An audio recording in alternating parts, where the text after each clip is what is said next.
전화가 끊긴 밤, 수화기 저편에서 딸의 차가운 목소리가 남기고 간 공기가 방 안에 길게 눌어붙어 있었다. 잔액 23,000원, 관리비 2달 체납, 병원 고지서가 아직 서랍에 그대로인 현실 앞에서 이순자. 나는 거울 속 내 얼굴을 오래 바라보았다. 언제 이렇게 주름이 깊어졌을까? 새벽 장사를 나가던 젊은 날의 손등은 어디로 갔을까? 평생 모은 성실이 왜 노년의 안도감으로 돌아오지 못했을까? 엄마, 우리도 정말 힘들어요. 그 말이 나쁘지 않다고 스스로를 다독였지만 진실은 심장을 조용히 긁었다. 나는 통장을 덮고 불을 끄려다 다시 켰다. 어둠은 더 큰 어둠을 낳으니까. 그날 밤 나는 내 삶을 덮고 있던 5겹의 무거운 이불을 확인하기로 마음먹었다. 체면 때문에 지출한 수많은 봉투들, 나중에로 미루어둔 저축과 건강, 외로움을 돈으로 달래던 저녁들, 자식이 있으니 괜찮을 거라는 달콤한 착각, 그리고 작은 돈은 의미 없다는 말까지. 어쩌면 빈곤은 한 번에 오지 않는다. 작은 새는 작고 보송한 구멍으로 들어온다. 그 새가 해마다 둥지를 틀면 어느 날 지붕이 주저앉는다. 나는 그 구멍의 이름을 알아보기로 한다. 계절은 가고 왔고 명절은 지나갔고 봉투는 늘었다. 어른인데 이 정도는. 남들 다 하는데 얘들 창피하면. 그 말들은 내 입에서 나왔지만 사실은 내 어깨를 내려앉히던 무게였다. 그 무게가 한 번도 의심받지 않았기에 더 위험했다.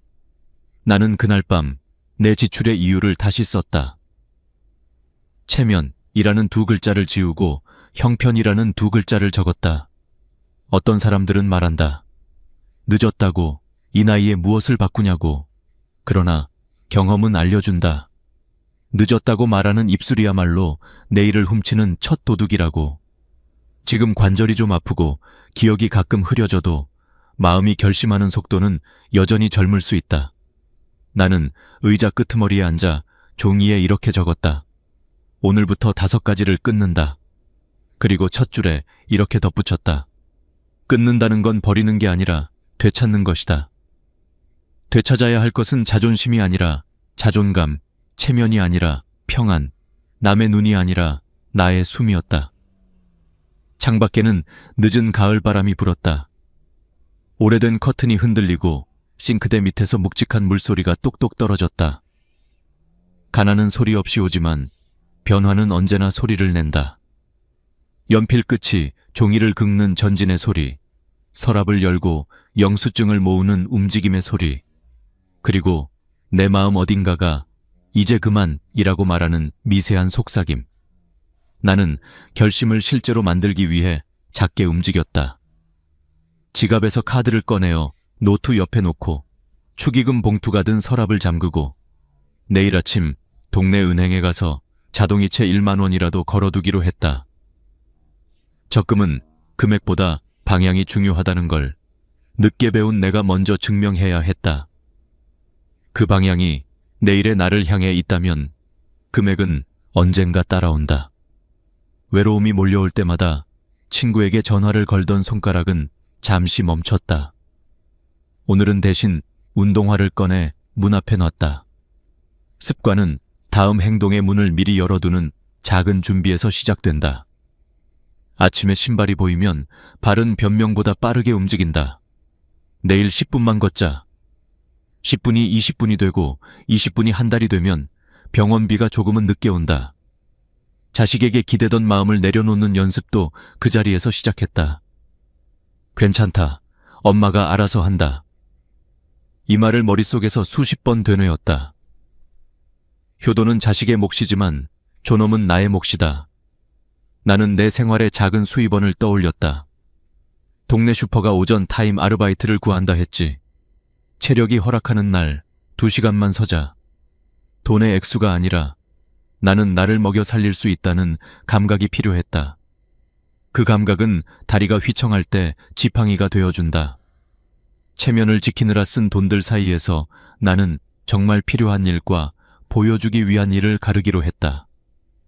다음 명절엔 직접 만든 장조림을 보낼 것이다.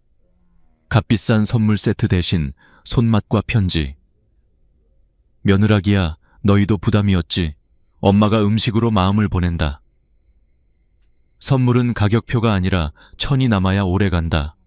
그리고 나는 나중에 라는 단어를 냉장고 문짝에서 떼어내어 쓰레기통에 던져 넣었다. 나중에는 오지 않는다. 오더라도 이미 늦은 나중이다. 내일이 오기 전에 오늘을 한 칸 당겨오는 방법은 의외로 단순하다. 지금 서 있는 자리에서 가능한 가장 작은 결정을 하는 것. 자동이체 10,000원, 물 1컵 대신 2컵, 엘리베이터 대신 계단 1층, TV 30분 끄고 창밖 보기 5분. 작다는 이유로 미뤄졌던 것들이 모여 내 삶의 결을 바꾼다.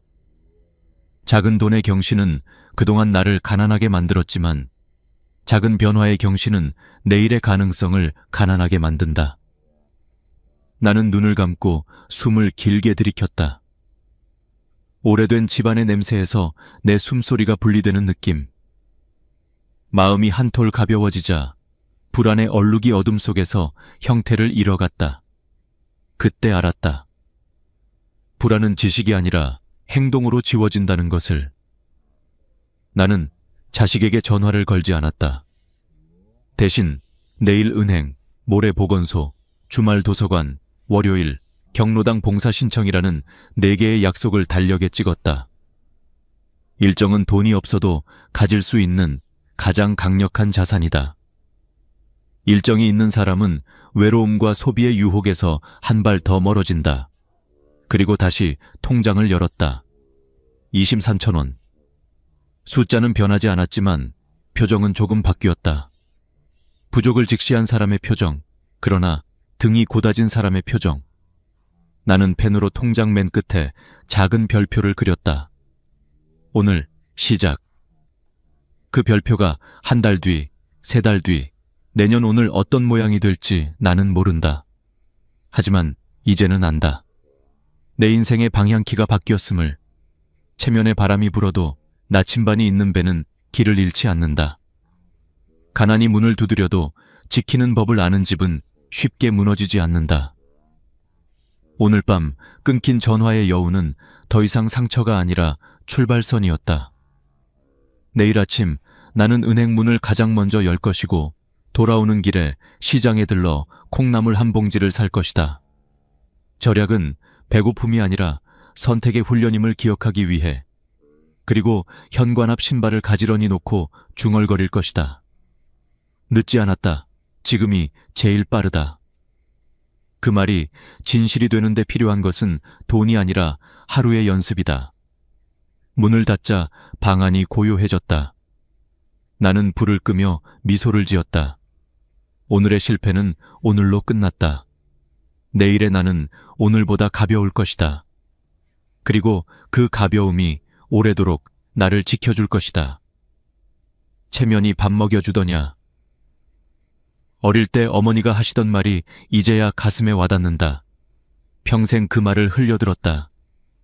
체면이란 건 사람의 품격을 지켜주는 갑옷이라 여겼다. 하지만 이제 보니 그 갑옷은 나를 서서히 가난으로 끌어당기는 쇠덩이였다. 나는 그 무게를 모르고 너무 오래 입고 다녔다. 명절이 다가오면 늘 백화점 지하식품관으로 향했다. 한우 세트, 굴비 세트, 홍삼 세트. 어른인데 이 정도는 해야지. 그 말이 입버릇처럼 나왔다. 카드값 고지서가 나올 때마다 심장이 철렁했지만 그래도 체면이 있으니까. 며느리 친정에도 보내야지. 안 그러면 뭐라고 들을까. 그렇게 명절 하나가 지나면 통장은 또 비었다. 나는 그때마다 내게 말했다. 다음 달엔 아껴 써야지. 그런데 그 다음 달엔 친구 아들 결혼식이 있었다. 다들 10만 원 낸다더라. 나만 5만 원 내면 얘가 창피하겠지. 그렇게 다시 봉투를 준비했다. 그리고 모임이 있었다. 오랜 친구들을 만나면 계산할 때 꼭 이렇게 말했다. 내가 낼게. 오늘은 내가 살게. 그 순간만큼은 뿌듯했다. 친구들이 웃으며 순자야, 역시 너밖에 없다 할 때 내 안의 허전함이 잠시 채워졌다. 그러나 그 허전함은 다음날 통장을 보며 다시 돌아왔다. 나중에 알았다. 그건 허영이 아니라 불안이었다. 남들에게 인정받지 못하면 내가 사라질 것 같은 두려움. 그래도 어른인데 남들이 뭐라고 할까? 그런 생각이 나를 묶었다. 그런데 그 남들은 지금 어디 있을까? 내가 결혼식 축의금 많이 냈던 사람들, 명절마다 선물 보냈던 사람들, 내 생일을 기억하는 사람은 한 명도 없다. 체면은 결국 나만 믿은 허상이었다. 진짜 체면은 돈으로 사는 게 아니라 자신을 아는 데서 시작된다는 걸 이제야 배운다. 나는 그날 작은 실험을 했다. 친구 모임에서 식사 후 계산할 때 평소처럼 지갑을 열다가 이렇게 말했다. 오늘은 각자 계산하자. 나도 요즘 형편이 좀 그래서. 순간 공기가 잠시 멈췄다. 그런데 놀랍게도 아무도 이상하게 여기지 않았다. 그래, 그게 낫지. 요즘 다 힘들지. 친구들은 자연스럽게 계산서를 나눠 들었다. 그날 집에 돌아오는 길, 이상하게 마음이 편했다. 눈치 보지 않아도 되는 자유, 그것이 돈보다 더 큰 부자감이었다. 체면 소비를 멈추면 처음엔 허전하다. 그 허전함은 마치 내게서 뭔가 중요한 걸 잃은 듯한 기분이다. 하지만 시간이 지나면 그 빈자리에 진짜 관계가 들어온다. 비싼 선물 대신 정성을 보낼 때 사람은 물건보다 마음을 기억한다. 작년 명절 나는 며느리에게 직접 만든 반찬을 보냈다. 장조림, 멸치볶음, 깍두기. 미안한데 큰 선물은 못 챙겼어. 대신 네가 좋아하는 반찬 만들었어. 그 말을 전하며 솔직히 불안했다. 혹시 섭섭해하면 어쩌지? 그런데 며느리에게서 전화가 왔다. 어머니, 너무 맛있어요. 사실 저희도 선물 주고받는 거 부담이었어요. 그 순간 마음 한쪽이 풀렸다. 진심이 통하면 체면은 필요 없다. 나는 이제야 깨달았다. 체면 소비는 결국 나를 지키기 위한 것이 아니라 남의 눈으로 나를 소비하는 것이었다. 진짜 품위는 돈으로 보여주는 게 아니라 내 형편을 솔직히 말할 수 있는 용기에서 나온다. 미안한데 이번에는 못 도와줄 것 같아. 요즘은 내가 좀 힘들어서. 이렇게 말할 수 있는 사람이 진짜 어른이다. 실제로 한국의 노후 파산 원인을 조사한 보고서가 있다. 65세 이상 파산자의 68%가 인간관계 유지비 때문에 재정이 무너졌다고 답했다. 명절 선물, 경조사비, 모임 비용이 대표적이었다. 평생 모은 돈이 사람들 사이에서 흩어졌다. 하지만 남은 건 관계가 아니라 고독이었다. 남들에게 잘 보이려는 그 마음이 결국 나를 더 외롭게 만든 것이다. 이제 나는 숫자를 다르게 본다. 명절 선물비 30만 원이면 국민연금 2개월치와 같다. 축의금 10만 원은 한 달 식비의 1/3이다. 체면이란 단어가 내 가계부에서 빠지자 숫자들이 현실로 바뀌었다. 나를 위한 돈, 건강을 위한 돈, 그리고 미래를 위한 돈이 다시 보이기 시작했다. 나는 더 이상 어른인데 이 정도는 이라는 말을 쓰지 않는다. 대신 이렇게 말한다. 내 나이에 맞게, 내 형편에 맞게. 그렇게 말할 수 있을 때 비로소 어른이 된다. 그리고 무엇보다 마음이 편하다. 그날 밤 나는 가계부 첫 페이지에 이렇게 적었다. 남의 눈보다 내 삶을 지키자. 체면은 내려놓고 평안을 입자. 불필요한 지출을 막는 건 단순히 돈을 아끼는 일이 아니라 나를 존중하는 일이다. 나를 지키는 첫 번째 습관, 그것이 체면 소비를 끊는 것이다. 창밖에서 가을비가 내렸다. 빗방울이 유리창을 두드리는 소리가 마치 내 마음을 씻어주는 듯했다. 그동안 사람들의 시선을 닦아내고 이제는 내 얼굴을 다시 본다. 주름 많은 얼굴이지만 거기에는 새로운 결심이 있다. 나는 내일도 장을 볼 것이다. 그러나 이번에는 다른 마음으로 가격표보다 필요를 먼저 보며 다른 사람보다 나 자신을 위해. 그게 진짜 품이다. 나중에 할게. 이 5글자는 내 인생의 가장 달콤한 독이었다. 듣기엔 위로 같고 말하기엔 핑계 같고 결국엔 아무것도 남기지 않는 마법의 주문이었다. 나중에는 언제나 편하다. 지금은 바쁘니까, 지금은 돈이 없으니까, 지금은 시간이 없으니까. 하지만 그 지금이 쌓이면 어느 날 인생은 이제는 늦었다는 문을 닫는다. 나는 그 문 앞에 선 적이 있다. 그리고 깨달았다. 나중에는 오지 않는다.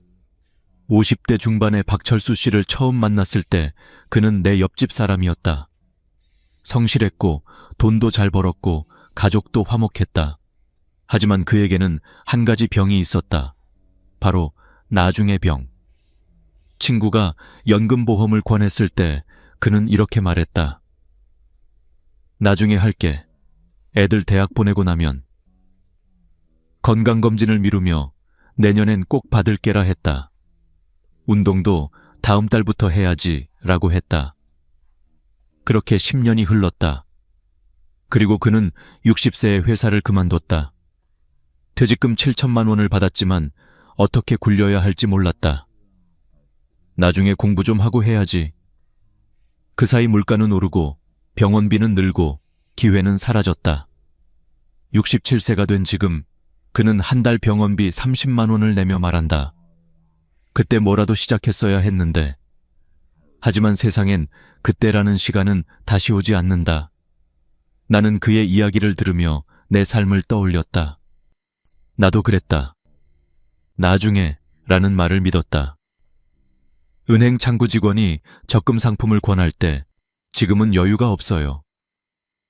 병원 의사가 건강검진을 권할 때 바빠서 다음에. 아이들 결혼 준비하느라, 명절 준비하느라, 일하느라 늘 지금은 나중을 위한 준비라고 믿었다. 그런데 아이들은 다 컸고 일은 끝났고 남은 건 나였다. 준비된 나가 아니라 미뤄진 나. 나는 그날 통장을 열었다. 남은 돈은 30만 원. 그런데 놀랍게도 후회보다 다짐이 먼저 왔다. 지금이라도 해야겠다. 나중에를 끊는다는 건 거창한 결심이 아니다. 그냥 지금 하는 것이다. 예를 들어 저축. 지금 1만 원이라도 넣는 것이다. 운동. 오늘 10분이라도 걷는 것이다. 공부. 지금 유튜브 하나라도 보는 것이다. 미래를 준비한다는 건 거창한 계획이 아니라 사소한 실천의 반복이다.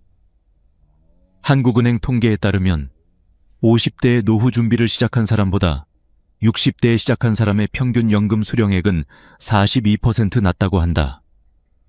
10년 늦으면 평생의 안정감이 절반으로 줄어드는 셈이다. 건강도 마찬가지다. 50대에 운동을 시작한 사람은 70대의 평균 의료비가 40% 적다. 몸과 돈은 같아졌다. 미루면 이자가 붙는다. 나는 나중에를 끊기 위해 나만의 의식을 만들었다. 매달 15일, 오늘 시작의 날. 그날은 무엇이든 새로 하나를 시작하는 날이다. 이번 달엔 자동이체 적금 1만 원을 걸었다. 다음 달엔 요가 수업을 등록했다. 그 다음 달엔 건강검진 예약을 했다. 작은 행동이지만 그 달력의 빨간 동그라미가 나를 바꿨다. 사람은 자신이 지킨 약속의 횟수만큼 자신을 믿게 된다. 가끔 친구들이 말했다. 이 나이에 뭘 새로 해? 그 말이 나를 흔들었다. 하지만 나는 조용히 웃었다. 나이는 숫자지만 습관의 나이는 따로 있다. 오늘 시작하면 내 습관의 나이는 다시 1살이 된다. 그리고 그 1살은 80이 되어도 자라난다. 나는 나중에를 미루는 대신 내일의 나에게 편지를 쓴다. 내일의 나야, 오늘의 나는 조금 용감했어. 은행에 가서 통장 만들었어. 걷기 운동도 했어. 네가 이걸 읽을 때 혹시 또 미루고 싶어질까봐 이 편지를 남겨. 그 편지를 읽는 날 나는 다시 걸었다. 편지는 약속이다. 나중에를 끊는 가장 확실한 방법은 지금의 자신과 약속하는 것이다. 그리고 나는 나중에를 지금으로 바꾸는 연습을 했다. 나중에 전화해야지가 떠오르면 바로 전화를 걸었다. 나중에 치워야지가 떠오르면 그 자리에서 일어났다. 나중에를 입에 올릴 때마다 나는 이렇게 중얼거렸다. 지금이 그 나중이야. 노후 빈곤의 절반은 나중에에서 시작된다.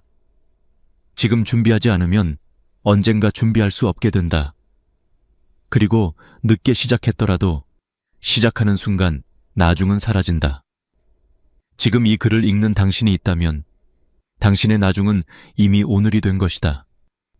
나는 창문을 열었다. 찬바람이 얼굴을 스쳤다. 예전 같으면 감기 걸릴라 하며 닫았겠지만 오늘은 다르게 느꼈다. 신선한 공기가 폐 속으로 들어오며 속이 환해졌다. 이게 바로 지금의 공기구나. 나는 그 공기를 깊게 들이마셨다. 내 삶에도 이런 바람이 필요했다. 지금 숨 쉬듯 지금 살기로 한 것이다. 그날 밤 나는 다짐을 적었다. 나중에를 버리면 오늘이 내 편이 된다. 이제 내 인생의 방향은 미루는 곳이 아니라 움직이는 곳으로 향하고 있었다. 감정이 돈을 지배하는 순간 인생의 방향도 함께 흔들린다. 나이가 들수록 돈보다 외로움이 더 무섭다는 말이 있다. 그건 사실이다. 외로움은 사람을 조용히 가난하게 만든다. 나는 그걸 69세 김영희 할머니의 이야기를 통해 똑똑히 보았다. 남편이 세상을 떠난 뒤 그녀는 혼자 남았다. 자식들은 모두 출가했고 하루 종일 집안은 고요했다. 아침에 일어나도 대화할 사람이 없고 밥을 먹어도 잘 먹었다는 말 한마디가 없다. 처음에는 자유로웠다. 이제 내 인생이다. 하지만 한 달이 지나자 자유는 곧 외로움으로 바뀌었다. 그녀는 친구들에게 전화를 걸었다. 오늘 점심 먹을래? 커피 한잔 할까? 내일은 같이 시장 갈래? 하루에 2번, 3번씩 약속이 생겼다. 그렇게 외로움을 피했지만 통장은 점점 얇아졌다. 점심 1만 원, 커피 5천 원, 노래방 2만 원. 하루 3만 원이 아무렇지 않게 나갔다. 일주일이면 20만 원, 한 달이면 70만 원. 그래도 즐겁게 살아야지. 그렇게 2년이 흘렀다. 그녀가 통장을 확인했을 때 남편이 남긴 5천만 원은 400만 원으로 줄어 있었다. 외로움은 소비를 부른다. 기분이 울적할 때 쇼핑을 하고 화가 날 때 술을 마시고 심심할 때 사람을 찾는다. 감정이 통장을 통제하면 재정은 감정의 노예가 된다. 김영희 할머니도 그랬다. 외로움을 달래기 위해 돈을 썼지만 돈이 줄어들수록 외로움은 더 커졌다. 결국 병원비가 필요할 때 도움을 청할 사람은 아무도 없었다. 친구들은 빨리 나으세요 라는 문자만 남겼다. 그녀의 이야기는 내 이야기이기도 했다. 남편이 떠난 후 나도 그랬다. 하루가 길었다. TV를 켜도 내용이 들어오지 않았다. 그래서 나는 밖으로 나갔다. 시장을 돌고 카페를 돌고 경로당을 돌았다. 그런데 어느 날 내 가계부를 보며 멈췄다. 한 달 지출이 60만 원, 생활비의 절반이 감정 소비였다. 그 순간 나는 깨달았다. 외로움을 돈으로 채우는 건 바닥난 독을 다시 채우는 일이라는 걸. 그날부터 나는 외로움을 다른 방식으로 다스리기 시작했다. 새벽에 일어나 동네 공원을 걸었다. 처음엔 10분만 걸었다. 이웃이 인사를 건넸다. 오늘도 일찍 나오셨네요. 그 한마디에 마음이 따뜻해졌다. 도서관에도 갔다. 책 냄새가 좋았다. 나와 비슷한 나이의 사람들이 조용히 책을 읽고 있었다. 거기서 생활 습관 개선이라는 책을 읽었다. 거기엔 이런 문장이 있었다. 사람은 외로움을 이길 때 돈이 아니라 리듬이 필요하다. 그 문장이 내 마음에 박혔다. 나는 매일의 리듬을 만들었다. 월요일과 목요일은 걷기, 화요일은 도서관, 수요일은 봉사활동, 금요일은 시장에서 장보기. 일정이 생기자 마음이 안정됐다. 돈을 쓰지 않아도 하루가 채워졌다. 특히 봉사활동은 내 마음을 새롭게 했다. 처음엔 두려웠다. 내가 남을 도울 수 있을까? 그런데 첫날 도시락을 나누며 한 노인이 내 손을 잡고 말했다. 고마워요. 덕분에 따뜻하네요. 그 말 한마디가 커피 10잔보다 달았다. 외로움은 사라지지 않는다. 다만 다른 의미로 바뀔 뿐이다. 그동안 나는 외로움을 피하려 했다. 하지만 이제는 외로움과 함께 산다. 외로움은 나를 사람들에게 이끄는 신호였다. 단지 그 신호를 돈으로 오해했을 뿐이다. 이제는 그 신호가 오면 나는 봉사 신청서를 꺼낸다. 혹은 요리책을 연다. 내 마음을 채우는 가장 값싼 방법은 움직이는 것이었다. 감정 소비는 단순한 돈 문제가 아니다. 그것은 자존감의 문제다. 감정에 휘둘릴 때마다 내 안의 자존감이 조금씩 닳는다. 반대로 감정을 이기면 자존감이 자란다. 자존감이 높아지면 통장은 비지 않는다. 그건 수입이 늘어서가 아니라 불필요한 지출이 줄어서다. 나는 이제 기분이 안 좋을 때 이렇게 중얼거린다. 오늘은 내가 나를 위로하자. 커피 대신 따뜻한 물을 끓이고 쇼핑 대신 일기를 쓴다. 일기장에 이런 문장을 썼다. 외로움은 나쁜 게 아니다. 나를 다시 사랑하라는 신호다. 감정이 날 흔들 때 나는 걷는다. 바람이 머리를 식히고 햇빛이 마음을 말려준다. 그렇게 걸으며 나는 마음속에서 돈보다 더 큰 부를 찾는다. 평안이라는 이름의 부자. 이제 나는 친구들에게 자주 연락하지 않는다. 하지만 필요한 사람들과는 꾸준히 만난다.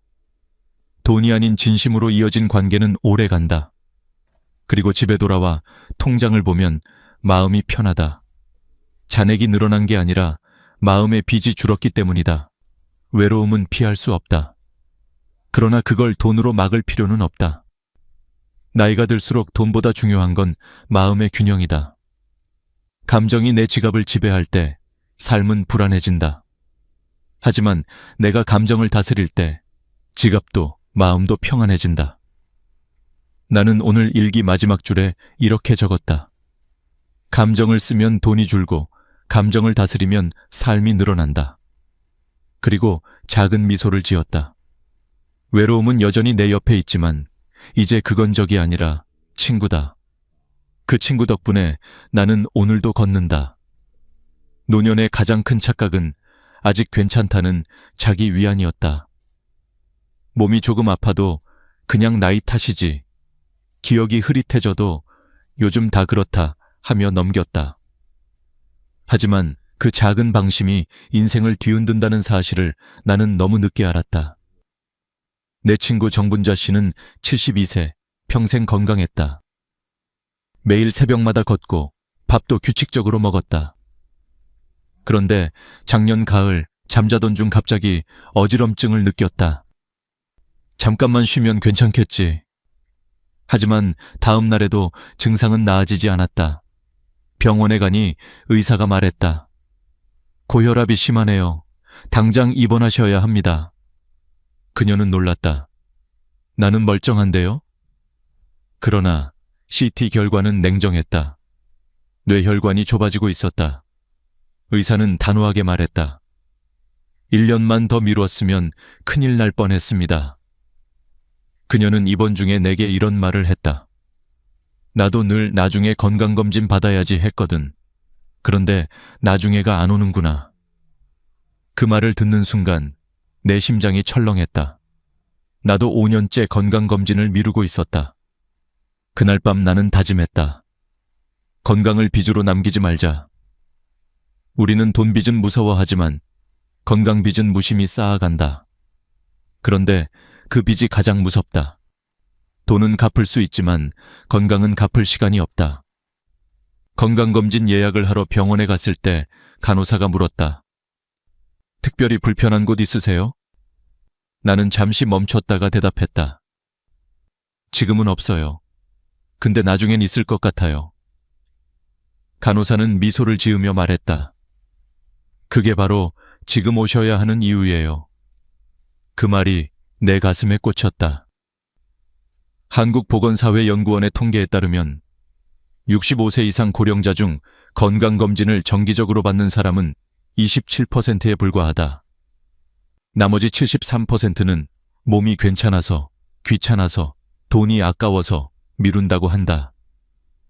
그러나 역설적이게도 이 73%가 병원비의 80%를 차지한다. 조기 발견의 기회를 잃으면 치료비가 5배로 늘어난다. 결국 미루는 습관이 병보다 더 큰 병을 만든다. 나도 그랬다. 평소에 운동하니까 괜찮겠지라며 스스로를 속였다. 하지만 검진 결과는 냉정했다. 콜레스테롤 수치가 기준보다 높았다. 의사는 말했다. 지금이라도 조심하시면 됩니다. 다행이었다. 그날 이후 나는 삶의 리듬을 완전히 바꿨다. 늦게 자던 습관을 버리고 매일 아침 6시에 일어나 30분씩 걷기 시작했다. 처음엔 힘들었다. 하지만 2주가 지나자 숨이 덜 찼고 한 달이 지나자 얼굴빛이 달라졌다. 건강은 결국 습관의 누적이었다. 약이 아니라 반복이 나를 살렸다. 그래서 나는 생활예금을 만들었다. 돈이 아니라 습관을 저축하는 통장이다. 거기엔 이렇게 적었다. 아침에 일어나면 물 한 잔, 30분 걷기, 염분 적게, 하루 한 번 웃기. 그 통장은 이자가 붙지 않지만 내 삶을 늘려주는 힘이 있었다. 가끔 친구들이 말했다. 이 나이에 뭐가 달라지겠어? 하지만 나는 웃었다. 바뀌는 건 나이보다 마음이야. 진짜 노화는 세포가 아니라 의지가 멈출 때 시작된다. 나는 병원 대기실에서 많은 사람을 보았다.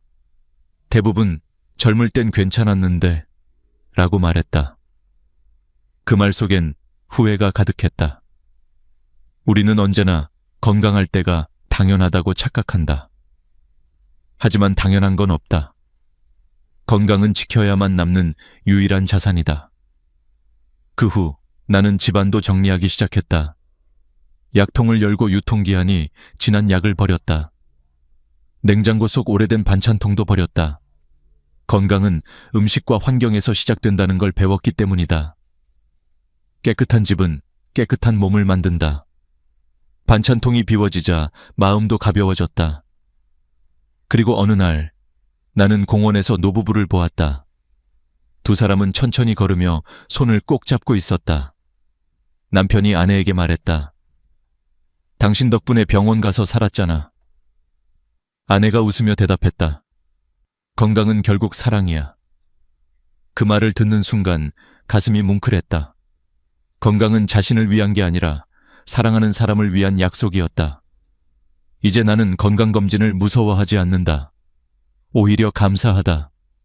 그건 내 몸이 나에게 보내는 편지이기 때문이다. 나 아직 괜찮니? 그 편지에 대답하는 게 건강검진이다. 나는 오늘 일기 마지막 줄에 이렇게 적었다. 몸을 돌보는 건 생명을 사랑하는 예의다.